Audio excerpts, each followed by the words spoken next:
प्रिय मित्रों, निर्गमन ग्रंथ अध्याय 40 में हम पढ़ते हैं कि किस प्रकार पवित्र स्थान की प्रतिष्ठा की जानी चाहिए।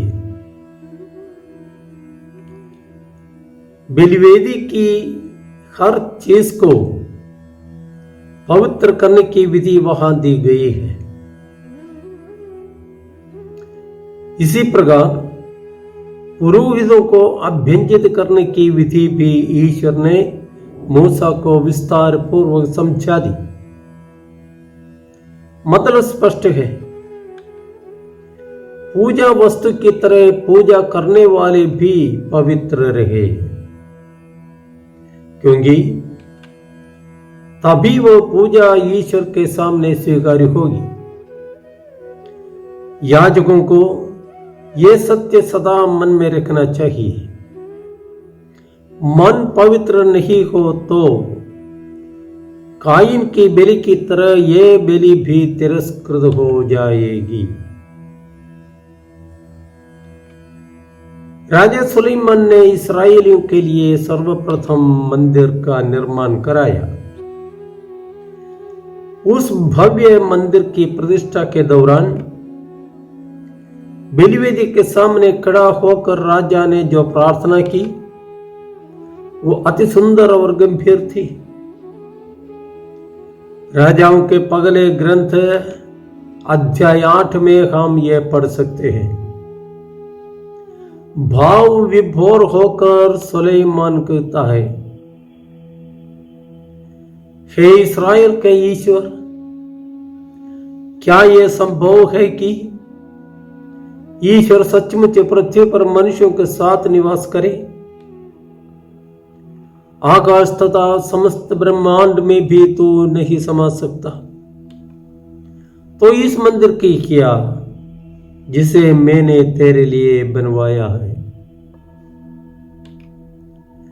इब्रानियों के नाम पत्र में हम पढ़ते हैं कि पुराने विधान का तंबू एवं मंदिर स्वर्ग के वास्तविक मंदिर के प्रतीक मात्र थे।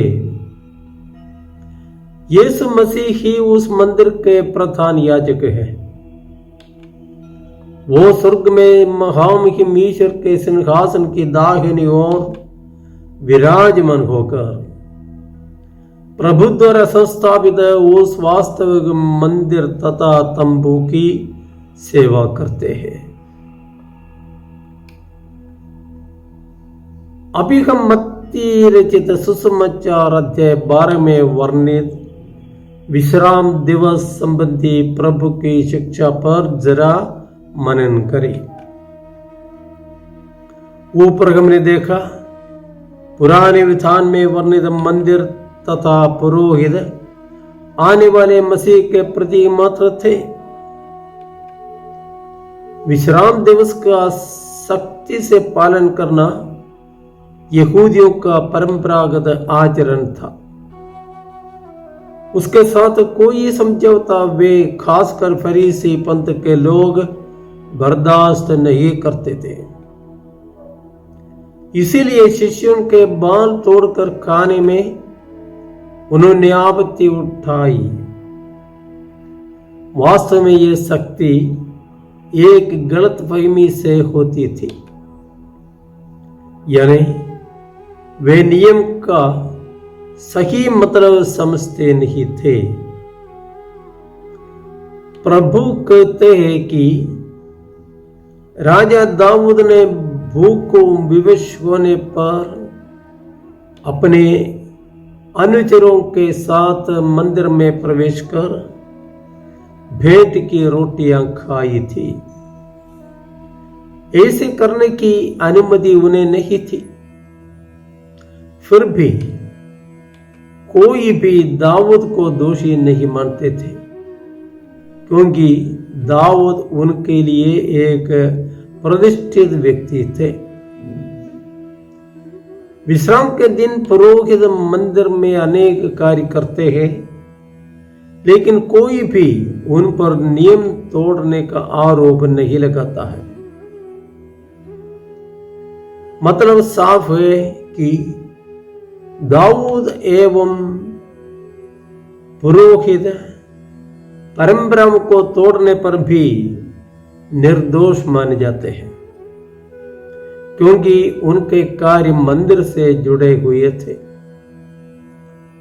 आगे जाकर प्रभु यह साफ बताते हैं कि मैं मंदिर से भी महान हूं।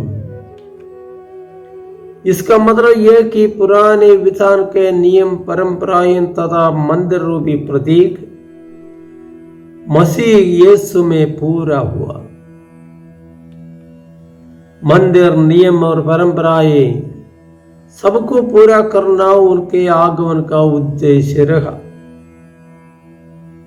प्रभु की इस शिक्षा पर हम ध्यान दें कि मैं बलिदान नहीं बल्कि दया चाहता हूं, और नियम मनुष्य के लिए है, न कि मनुष्य नियम के लिए।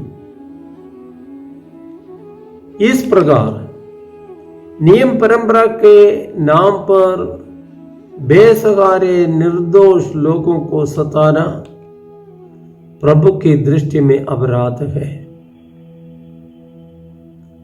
प्रत्येक अधिकारी नियमानुसार अपने को प्राप्त अधिकार का प्रयोग करते समय प्रभु की शिक्षा को याद में लाई तो अधीनस्थों के मन में शांति होगी, आनंद भी। नियम अच्छा है, आवश्यक भी है, लेकिन उसकी व्याख्या मनुष्य की सही मांग एवं स्थिति के अनुकूल की जानी चाहिए। प्रभु मंदिर तथा विश्राम दिवस के स्वामी है। वही नियम एवं नियमदाता है। वही कहता है कि नियम मनुष्य के लिए है। यह हम सदा ध्यान में रखें। जय यीशु।